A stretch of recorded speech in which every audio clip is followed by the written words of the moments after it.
मुनीम, इस बुड्ढे को अभी तक अक्ल नहीं आई क्या? हाँ?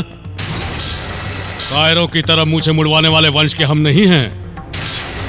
इसे अच्छी तरह से बता दे कि इसके बेटे के दिन लग चुके हैं। मेरी बेटी को उठा कर ले जाएगा वो और उससे शादी करेगा। उसकी इतनी हिम्मत! कायरों के वंश में पैदा होने वाले की इतनी हिम्मत! इसको मूंछ मुड़वाने पर मजबूर किया था, उसकी गर्दन कटवा दूंगा मैं। हिम्मत है तो आ जाए वो, बोल दे उसे। अपने बेटे को समझा दे, मेरी बेटी का पीछा छोड़ दे वो, नहीं तो तेरे साथ साथ तेरे बेटे को भी खत्म कर दूंगा।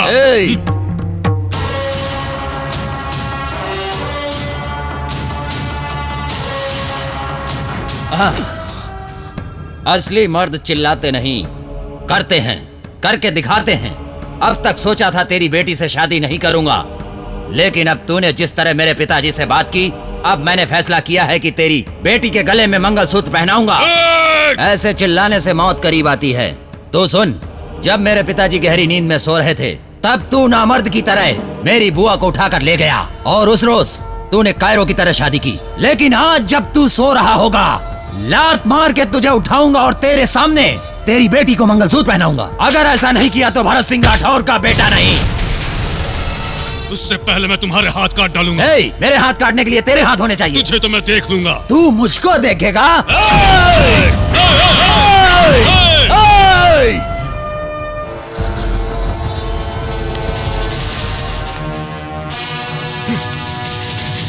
छोटे साहब, तुमने किससे झगड़ा मोल लिया है, तुम्हें पता है?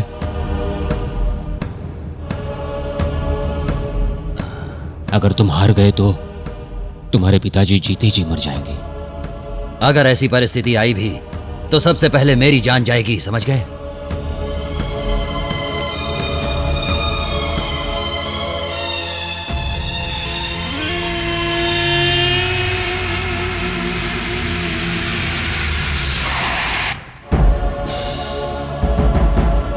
छोटे बाबू तुम्ही हो?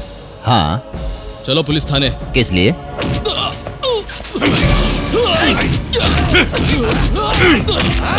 क्या कहा था तूने? मुझे लात मारकर उठाएगा तू और मेरी बेटी से शादी करेगा? मेरी आंखों के सामने उसे मंगलसूत्र बांधेगा? हाँ? बांध रे, बांध। हाँ? तू नहीं बांधेगा, क्योंकि मैंने तुझे बांध कर रखा हुआ है। मैं तेरा सगा मामा नहीं हूँ, लेकिन कंस हूँ और तू कृष्ण नहीं। कृष्ण ने कंस को मारा था, लेकिन आज मैं उस प्रथा को उलटने जा रहा हूँ। धमकी देने के बाद हार जाना, ये तुम्हारे वंश की परंपरा है। कायर कह के शादी करेगा मेरी बेटी से? नहीं छोड़ूंगा। भैया मत मारो। अब तक तुझे अपना बेटा याद नहीं आया था, आज एकदम से तुम्हारे प्यार का सारा सागर ही उमड़ आया। जब तुझे अपना पति और तेरा बेटा याद आ गया तो तू मेरे लिए मर चुकी। मैं तेरा सगा भाई नहीं, मुंह बोला भाई हूँ। मुनीम जी, मुनीम जी, मुनीम जी,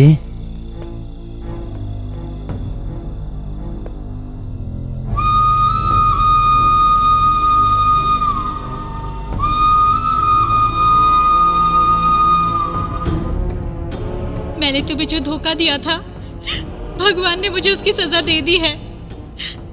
मैंने जीते जी नर्क देख लिया। भाई के प्यार के आगे शारदा की शादी मैंने पुष्पक से करवा दी। मेरी इस गलती की वजह से शारदा की जिंदगी नर्क से भी बदतर हो गई थी।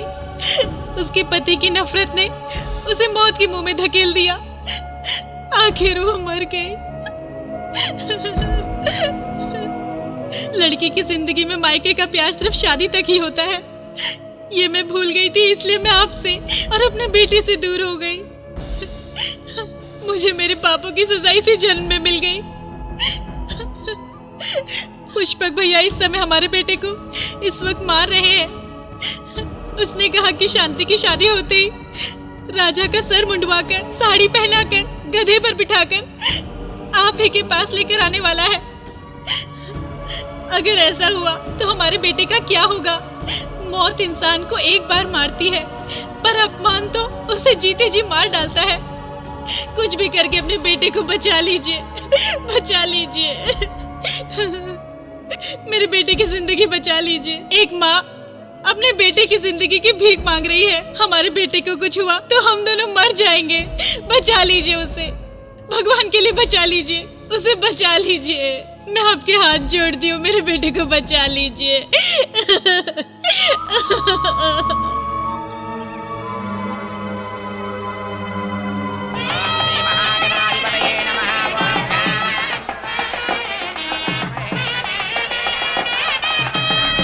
डैडी, क्या हुआ?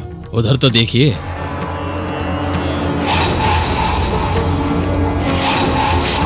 और उस तरफ देखिए। और वहां पर।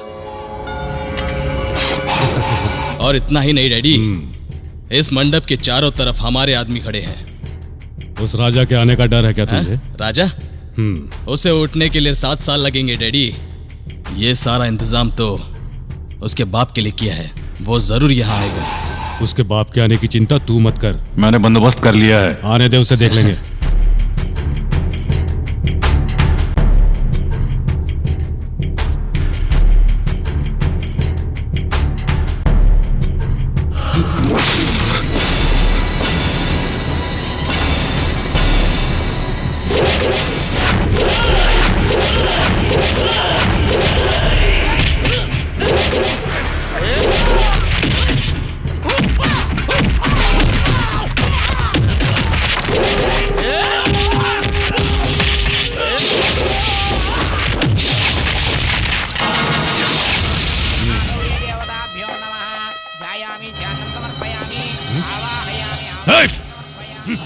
पंडित, मंत्र मंत्र छोड़, मंगलसूत्र बंधवा। मुहूर्त में भी 10 मिनट बाकी है जजमान। मुहूर्त को भी जाने दे, पहले मंगलसूत्र बंधवा। जजमान।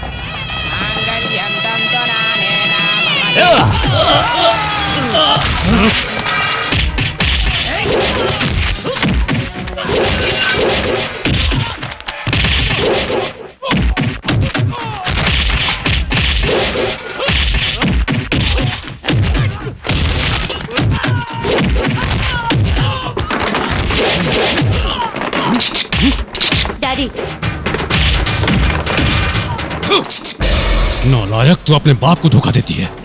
पहले जरा उसे देख लूं, फिर तुझे देखता हूं।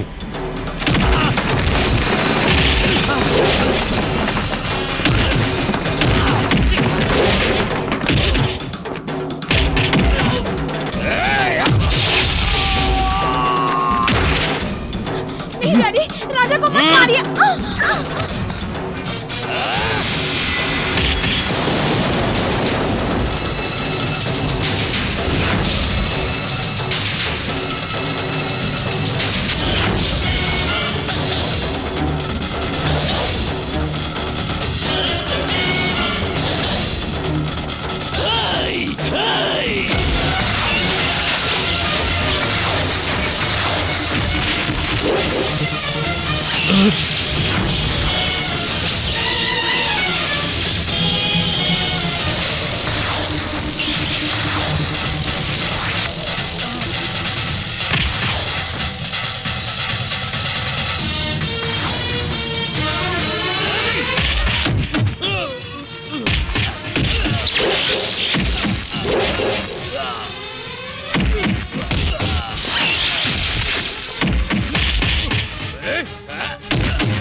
छोड़ो